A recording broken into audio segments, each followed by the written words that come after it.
अगर कोई भी कांस्टेंट नंबर आपके पास आ जाए उसका आप डेरिवेटिव लेना चाहें तो कांस्टेंट नंबर का डेरिवेटिव जो है वो हमेशा आपके पास 0 आएगा। इसी तरह अगर कोई क्वेश्चन है उसको पावर की फॉर्म में है, उसका डेरिवेटिव लेना है तो पहले पावर में कम करके पावर को छोड़ के जो है वो डेरिवेटिव लेंगे। अगर इसी तरह कोई फंक्शन है उसके साथ कोई कांस्टेंट मल्टीप्लाई हो रहा है तो पहले कांस्टेंट को आप सेपरेट लिख लें, उसके बाद फंक्शन का आप डेरिवेटिव ले लें, बाद में दोनों को मल्टीप्लाई करवा दीजिएगा, कोई फर्क नहीं पड़ेगा, ये उसका आंसर आ जाएगा। इसी तरह अगर दो फंक्शंस हैं, दोनों फंक्शंस के दरमियान प्लस का साइन है, आप उन दोनों का फंक्शन का डेरिवेटिव लेना चाहते हैं तो पहले फंक्शन का डेरिवेटिव ले लें, फिर प्लस का साइन लगा, फिर सेकंड फंक्शन जो है उसका डेरिवेटिव ले लें।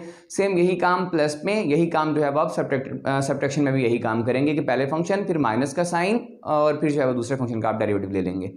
इसी तरह अगर आपके पास फंक्शन है और वो दोनों फंक्शन मल्टीप्लाई हो रहे हैं तो उस पर हम लगाएंगे प्रोडक्ट रूल। प्रोडक्ट रूल क्या होता है? First as it is derivative of second plus second as it is derivative of first हो गया।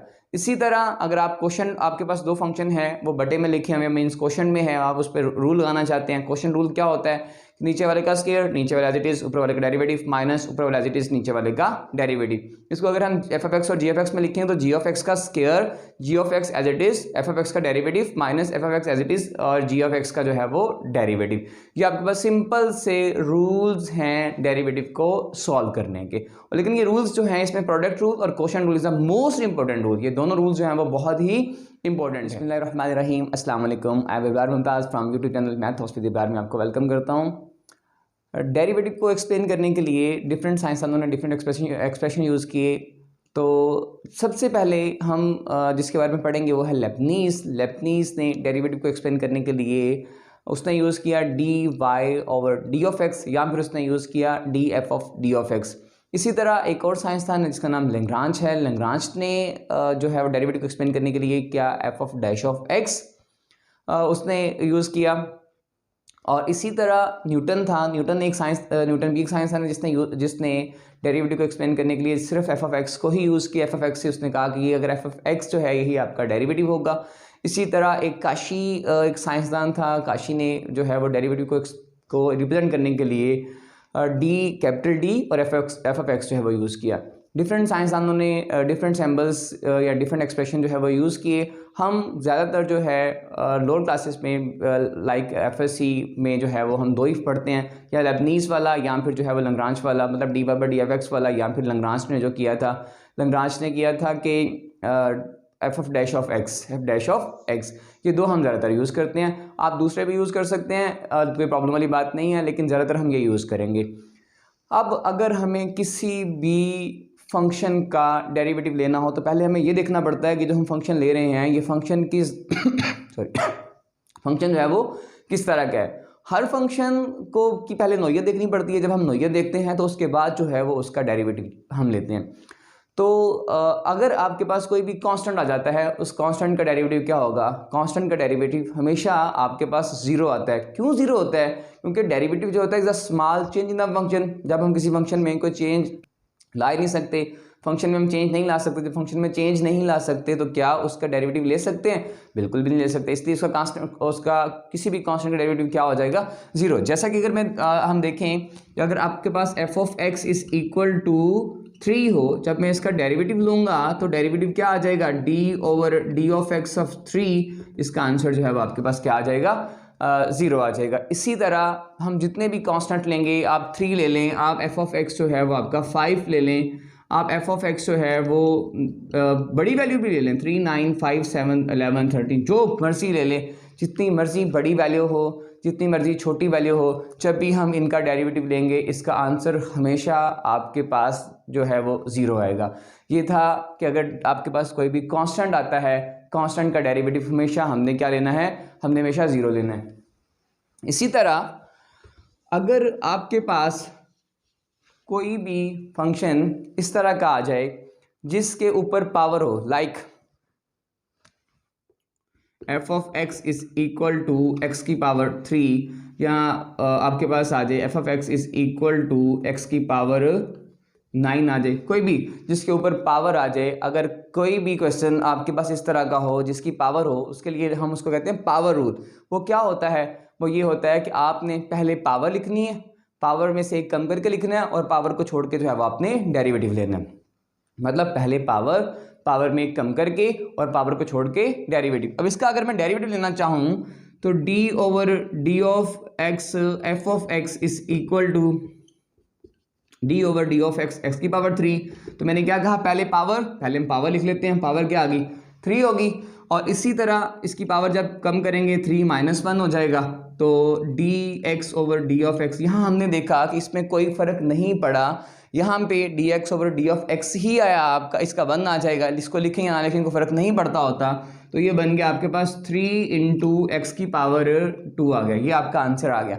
लेकिन जो मैंने बात कही कि पहले पावर में कम करके पावर को छोड़कर डेरिवेटिव आपने लेना है, वो कहाँ यूज होता है उसके लिए अगर फंक्शन देखें आप, f of x is equal to x plus 3 का अगर मैं स्केयर ले लेता हूँ, चलें इसमें भी हम पावर बढ़ा देते हैं, इसकी पावर 2 कर लेते हैं ताकि हम अगेन इसका डेरिवेटिव ले सके।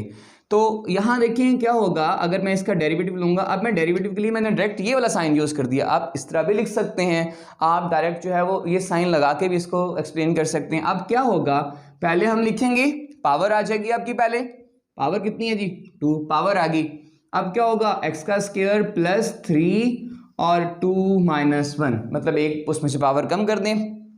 अब मैंने कहा था कि पावर को छोड़कर डेरिवेटिव लेना है, तो यहाँ आ जाएगा एक्स का स्क्वायर प्लस 3 का डेरिवेटिव आ गया। इसकी पावर ये थी, इसको मैंने छोड़ दिया, पावर के नीचे वाले हिस्से का हमने डेरिवेटिव ले लिया। अब इसको जब हम सिंप्लीफाई करेंगे, ये आ जाएगा 2 × एक्स का स्क्वायर प्लस 3 हो गया, 2 में से 1 किया आपका 3 हो गया। इसका जब हम डेरिवेटिव लेंगे, इस पे हम रूल लगाएंगे कि पावर रूल, जिसको मैंने कहा था कि पहले पावर, इसमें भी वही होगा, इसका जब लेंगे पावर में एक कम करके, और कांस्टेंट का डेरिवेटिव हमेशा क्या होता है आपके पास, हमेशा 0 होता है। तो ये बन गया आपके पास 2 × एक्स का स्क्वायर प्लस 3 × 2 में से 1 निकाला, 1 हो गया, x हो गया 1, 0 को ऐड करने से कोई फर्क पड़ता है, बिल्कुल भी नहीं पड़ता। आप इन दोनों को मल्टीप्लाई करवा दें, कितना हो जाएगा 2 × 4x × एक्स का स्क्वायर प्लस 3।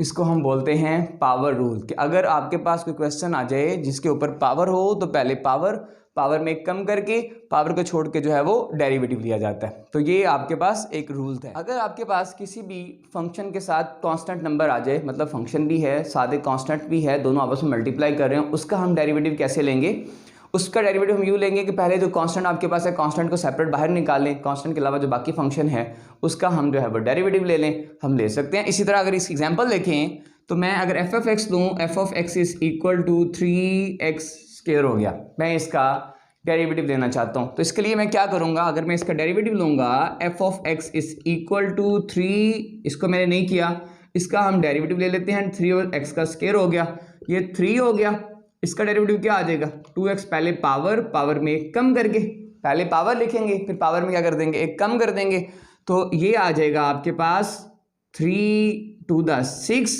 और x हो गया। इसका मतलब ये हुआ कि अगर आपके पास किसी भी फंक्शन के साथ कोई भी कांस्टेंट यूज़ हो रहा हो, जैसे कि मेरे पास ये वाला जो है ये कांस्टेंट है, इस कांस्टेंट को आपने सेपरेट साथ लिख देना है और फंक्शन का आपने क्या लेना है, डेरिवेटिव लेना है। इससे उस पर कोई फ़र्क नहीं पड़ेगा, आपका आंसर एकदम एक्यूरेट आएगा, आपका आंसर एकदम ठीक आएगा कि पहले कांस्टेंट साथ है तो कांस्टेंट को सेपरेट लिख दें, उसके अलावा जो बाकी फंक्शन है उसका आप डेरिवेटिव ले लें। इसका डेरिवेटिव पावर रूल के हिसाब से लेंगे कि पहले पावर में कम करके, पावर को छोड़ के डेरिवेटिव। इसी तरह अगर आपके पास दो फंक्शंस इकट्ठे आ जाए, उनके दरमियान प्लस का साइन हो या माइनस का साइन हो, जो काम हम प्लस वाले साइन के साथ करेंगे वही माइनस वाले के साइन के साथ करेंगे, प्लस का साइन हो या माइनस का साइन हो, आप उनका डेरिवेटिव लेना चाहते हैं तो उसके लिए क्या करेंगे, अगर मेरे पास एक फंक्शन है f of x plus g of x, दो फंक्शंस हैं और इन दोनों के साथ प्लस का साइन है और मैं इनका जो है वो डेरिवेटिव लेना चाहता हूँ d over d of x. जब लेंगे इसमें से d over d of x f of x आप सेपरेट कर लेंगे और इसी तरह plus d over d of x g of x जो है वो आप सेपरेट कर लेंगे। मतलब फर्स्ट इसका जब हम डेरिवेटिव लेंगे तो ये बराबर आ जाएगा एफ डैश एक्स और जी डैश एक्स, मतलब दोनों का अलग अलग जो है वो आपका डेरिवेटिव ले लेंगे। सेम यही काम हम सब्ट्रैक्शन में भी यही करेंगे। अब अगर सब्ट्रैक्शन आ जाए उसमें भी हम सेम यही रूल जो है वो अप्लाई करेंगे। इसकी एग्जांपल देख लेते हैं। अगर मेरे पास एफ ऑफ एक्स जो है वो आ जाए एक्स का स्क्वायर और जी ऑफ एक्स मेरे पास जो है, हम उसको रेड से लिख लें ताकि ज़रा शो हो जाए हमें, एक्स का स्क्वायर और जी ऑफ एक्स जो है वो आपके पास आ जाए एक्स की पावर 3, तो इसका अगर हम डेरिवेटिव लेना चाहेंगे तो क्या हो जाएगा, D over D x x का स्क्वायर प्लस एक्स की पावर 3। अब जैसे मैंने कहा था कि हम इस पे क्या कौन सा रूल लगाएंगे, हम इस पे लगाएंगे पावर रूल। अब पावर रूल क्या होता है, पावर रूल होता है कि पहले पावर पहले आ गई, फिर पावर में एक कम करके लिखेंगे, पावर को जब डेरिवेटिव लेंगे एक्स का डेरिवेटिव क्या होगा 1 होगा, वो लिखने की जरूरत नहीं है, प्लस 3 आ गया। अब पावर में कम करें, एक्स की पावर 3 माइनस 1 हो गया और एक्स का लेंगे वो अगेन 1 हो जाएगा। तो अब ये बन गया आपके पास 2x प्लस 3x की पावर 2। ये आपके पास अगर दो फंक्शंस थे, दोनों फंक्शंस अलग अलग हैं, आप उनको उनके दरमियान प्लस का साइन हो तो भी यही रूल अप्लाई करेंगे, माइनस का साइन हो तो भी यही रूल अप्लाई करेंगे। प्लस में या माइनस में सेम तरीके से आप इसको हल करेंगे। अगर इसमें पावर रूल लगता है तो पावर रूल लगा दें, पावर रूल नहीं लगता कोई और रूल लगता है लगा दें, लेकिन प्लस का साइन आपका डिस्टर्ब नहीं करेगा, वो दोनों जो है वो अलग अलग रहेंगे। प्रोडक्ट रूल, प्रोडक्ट रूल क्या होता है कि अगर दो फंक्शंस आपके पास आ जाएं, एक फंक्शन आपका एफ ऑफ एक्स है, दूसरा फंक्शन आपके पास जी ऑफ एक्स है, आप इन दोनों का डेरिवेटिव लेना चाहते हैं तो क्या होगा कि first function as it is derivative of second plus second function as it is derivative of first. इसके लिए ये रूल आपने याद कर लेना है। रूल क्या होता है कि अगर दो फंक्शन आपके पास मल्टीप्लाई हो रहे हैं, उन दोनों का आप डेरिवेटिव लेना चाहते हैं तो क्या करेंगे, first as it is derivative of second plus second as it is derivative of first. ये लफ्ज़ ब लफ्ज़ ऐसे आप याद कर लेंगे, आपको किसी भी क्वेश्चन को सॉल्व करने के दौरान बिल्कुल भी प्रॉब्लम नहीं होगी। कैसे, first as it is derivative of second plus second as it is derivative of first. इनको आप आगे पीछे लिख सकते हैं, कोई हर्ज वाली बात नहीं है, लेकिन आपने याद इसी तरह करना है कि जो फर्स्ट फंक्शन है उसको एज इट इज लिख लें, डेरिवेटिव ऑफ सेकंड ले लें, plus second function as it is लिख लें और डेरिवेटिव ऑफ फर्स्ट कर लें। इस तरह आप अब इसकी एग्जांपल देखते हैं। एग्जांपल क्या होगी कि अगर मेरे पास एक फंक्शन है एफ ऑफ एक्स, आपके पास है एक्स प्लस 3 और जी ऑफ एक्स जो है वो आपके पास है एक्स प्लस 4, और मैं चाहता हूँ इन दोनों को मैं का डेरिवेटिव ले लूँ, इकट्ठा लेना चाहता हूँ, मतलब D over d of x f of x और जी ऑफ एक्स। तो ये क्या होगा, मेरे पास आ जाएगा x plus 3 into x plus 4। एक तरीका है कि आप इन दोनों को मल्टीप्लाई करके हल कर लें, क्वाड्रेटिक इक्वेशन बन जाएगी, उससे भी कर सकते हैं, लेकिन यहाँ हम प्रोडक्ट रूल समझना चाह रहे हैं तो मैं इसको दोनों को आपस में मल्टीप्लाई नहीं करूँगा, मैं हम यहाँ पे बात करेंगे प्रोडक्ट रूल की। तो उसमें क्या होगा कि अगर आप देखो मैंने क्या कहा था फार्मूले में कहा था कि फर्स्ट एज इट इज, अब इसका जब हम डेरिवेटिव लेंगे d over d of x, first as it is x plus 3 as it is लिखा जाएगा, derivative of second d over d of x x plus 4 आ गया, plus second as it is derivative of first x plus 3 हो गया। अब इसका answer आएगा x plus 3 into, यहां हम अभी पीछे जान चुके हैं कि x का डेरिवेटिव क्या होता है आपके पास, हमेशा x का डेरिवेटिव हमेशा आपके पास 1 आएगा, प्लस कांस्टेंट का डेरिवेटिव 0 आ गया, प्लस अब यहां पे x का डेरिवेटिव क्या आएगा 1, सॉरी इसको हम नहीं करेंगे, x प्लस 4 आ जाएगा, और इधर जो है x का डेरिवेटिव क्या आएगा 1, कांस्टेंट का 0, x कैसे 1 आएगा, देखें अगर आपके पास dx ओवर dx हो, इसका आंसर जो है वो हमेशा आपके पास 1 आएगा, मतलब x का डेरिवेटिव क्या आएगा 1 आएगा। अब यहां आ गया आपके पास x प्लस 3 और प्लस x प्लस 4 आ गया, x और x कितना हो गया 2x प्लस 4 और 3 जो है वो 7 हो गया। इस तरह आपने इस क्वेश्चन का डेरिवेटिव सॉल्व कर लिया, इसका डेरिवेटिव फाइंड कर लिया आपने, ठीक है। इसी तरह प्रोडक्ट रूल को एक दफ़ा दोबारा करते हैं कि क्या होता है कि first as it is derivative of second plus second as it is derivative of first. ये बात आपने याद रखनी है, इससे कभी भी किसी भी क्वेश्चन का पे प्रोडक्ट रूल लगाते हुए आपको कोई भी प्रॉब्लम जो है वो नहीं आएगी। First as it is derivative of second plus second as it is derivative of first, ये बातें इसको एज इट इज याद कर लें, इससे जो है वो आपके हर क्वेश्चन जो है वो आसानी से सॉल्व हो जाएगा। क्वोशंट रूल, क्वोशंट रूल क्या होता है और कहाँ अप्लाई करते हैं, अगर आपके पास दो फंक्शन इस फॉर्म में आ जाएं कि एक फंक्शन ऊपर और दूसरा फंक्शन नीचे, जिसको हम जैसे बटा भी कहते हैं, ठीक है, फ्रैक्शन भी कहते हैं, अगर इस फॉर्म में कोई भी क्वेश्चन आ जाए, ऊपर आपका एफ ऑफ एक्स है, नीचे आपका जी ऑफ एक्स है, आप इन दोनों का डेरिवेटिव लेना चाहते हैं, तो इसके लिए एक बड़ा आसान सा मेथड है। आपने वो मेथड एज इट इज़, जैसे मैं बोलूँगा एज इट इज़ आपने उन्हीं लफ्ज़ों के साथ याद कर लेना है और होप सो कभी भी आपको प्रॉब्लम जो है वो क्रिएट नहीं होगा। तो क्या करेंगे हम कैसे इसको याद करेंगे कि अगर आपके पास एक फंक्शन एफ ऑफ एक्स है, दूसरा फंक्शन जो है एक फंक्शन एफ ऑफ एक्स है, दूसरा फंक्शन जी ऑफ एक्स है, ऊपर आपका एफ ऑफ एक्स है, नीचे आपका जी ऑफ एक्स है, और आप इन दोनों का डेरिवेटिव लेना चाहते हैं, तो इसके लिए हम जो याद करेंगे वो देखिएगा ज़रा कि क्या करेंगे। पहले सबसे पहले हम करेंगे कि नीचे वाले का, क्योंकि एक ऊपर वाला फंक्शन आपका एफ ऑफ एक्स है, नीचे वाला फंक्शन आपका जी ऑफ एक्स है, तो मैं इसको एफ ऑफ एक्स को ऊपर वाला और जी ऑफ एक्स को जो है वो नीचे वाला फंक्शन के नाम से रिप्रेजेंट करूंगा। आप देखें मैंने क्या कहा कि नीचे वाले का स्क्वायर, नीचे वाला ऊपर जाके एज इट इज ऊपर वाले का डेरिवेटिव माइनस ऊपर वाला एज इट इज नीचे वाले का डेरिवेटिव। ये सिंपल सा मेथड है, इसमें आपको f of x g of x बोलने की जरूरत नहीं है, सिर्फ आपने ये याद रखना है नीचे वाले का स्क्वायर, ऊपर नीचे वाला जो है वो एज इट इज लिखेंगे, नीचे वाला एज इट इज, ऊपर वाले का डेरिवेटिव माइनस ऊपर वाला एज इट इज नीचे वाले का डेरिवेटिव। एक सिंपल सी लाइंस हैं, आपने याद कर लेनी है कैसे, नीचे वाले का स्क्वायर, नीचे वाला एज इट इज, ऊपर वाले का डेरिवेटिव माइनस ऊपर वाला एज इट इज नीचे वाले का डेरिवेटिव। इससे कभी भी किसी किस्म का आपको प्रॉब्लम नहीं होगा, क्योंकि जब आप नेक्स्ट क्वेश्चन सॉल्व करेंगे, क्वेश्चन के अंदर वहां कहीं भी आपको एफ ऑफ एक्स या जी ऑफ एक्स लिखा हुआ नजर नहीं आएगा, वहां पे ऊपर और नीचे आपको डिफरेंट फंक्शन नजर आएंगे। तो अब हम क्यों ना याद ही ऐसे करें कि हमें जी ऑफ एक्स या एफ ऑफ एक्स की जरूरत ही ना पड़े। हम कैसे याद करेंगे कि नीचे वाले का स्क्वायर, नीचे वाला एज इट इज, ऊपर वाले का डेरिवेटिव माइनस ऊपर वाला एज इट इज, नीचे वाले का डेरिवेटिव। इस तरह आसानी के साथ हम क्वेश्चन, कोई भी क्वेश्चन हम जो है वो सॉल्व कर सकते हैं। यहां अगर देखिए तो मैं एक फंक्शन लेता हूं, हम एग्जाम्पल देखते हैं। एफ ऑफ एक्स है मेरे पास x plus one, g of x है आपके पास मेरे पास है एक्स माइनस वन। मैं इन दोनों का डेरिवेटिव लेना चाहता हूं, लेकिन इसको मैं बड़े वाले फॉर्म में लिखूंगा, फ्रैक्शन फॉर्म में। D over d of x f of x over g of x is equal to x d over d of x x plus one over x minus one. हमने अभी भी rule क्या पढ़ा, क्या rule होता है जी, नीचे वाले का क्या ले लें, स्केयर ले लें। मैं इनके कलर चेंज कर देता हूं ताकि मुझे लिखने में प्रॉब्लम ना हो, और एज इट इज आप जो है वो याद कर ले। नीचे वाले का मैं कलर रेड कर देता हूं, एक्स माइनस वन, ऊपर वाले का ब्लू, नीचे वाले का रेड। अब देखें हम जब इसका डेरिवेटिव लेंगे तो मैंने क्या कहा, नीचे वाले का स्केयर लेना है, तो नीचे वाले का हम स्केयर ले लेंगे। ये नीचे वाले का मैंने स्केयर ले लिया, नीचे वाला एज इट इज तो x minus one as it is आ जाएगा, इसके साथ कोई भी हम कुछ भी इसके साथ जो है वो ऐड नहीं करेंगे। ऊपर वाले का क्या हो जाएगा, डेरिवेटिव, जब ऊपर वाले का derivative D over d of x x plus one हो जाएगा। यहाँ माइनस जो है वो आपका फार्मूले का आएगा, यहाँ माइनस का साइन लगा दिया।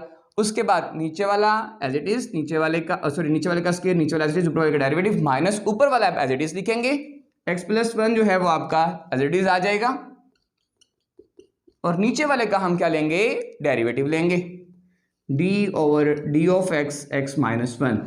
देखिए मैंने कलर चेंज कर दिया, मैंने रेड लिख दिया। अब रेड में देखें नीचे वाले का सॉरी नीचे वाले का स्क्वायर, नीचे वाला एज इट इज, ऊपर वाले का डेरिवेटिव माइनस ऊपर वाला एज इट इज, नीचे वाले का डेरिवेटिव। अब मैंने दोनों के कलर्स भी चेंज कर दिए। इस तरह आप जब किसी भी क्वेश्चन का डेरिवेटिव फाइंड करेंगे, उस के डेरिवेटिव में आपको कभी भी प्रॉब्लम जो है वो नहीं आएगी। अब इसको हम हल कर लेते हैं, क्या होगा, एक्स माइनस वन, और हम जानते हैं एक्स का डेरिवेटिव क्या होता है, वन, कांस्टेंट का आपका zero, minus x plus one as it is आ जाएगा। एक्स का डेरिवेटिव आपके पास वन आया और कांस्टेंट का आपके पास जीरो आया, dividing by x minus one का स्क्वायर हो गया। इसको आप मजीद हल कर लें, यहां आ जाएगा एक्स माइनस वन माइनस, अभी अंदर मल्टीप्लाई करेगा तो minus x minus one dividing by x minus one का स्क्वायर हो गया। अब कुछ करता है तो काट दें, ये आपका दोनों कैंसिल हो गया, ऊपर बन गया minus two over x minus one का स्क्वायर हो गया। ये हमने सीखा कि क्वेश्चन रूल्स जो है वो क्या होता है, वो क्या होता है जी, नीचे वाले का स्क्वायर, नीचे वाला एज इट इज, ऊपर वाले का डेरिवेटिव माइनस ऊपर वाला एज इट इज, नीचे वाले का डेरिवेटिव। ये लाइन हुबहू ऐसे याद कर लें। इस लाइन को याद करके आप किसी भी क्वेश्चन का क्वेश्चन रूल जो है वो कर सकते हैं।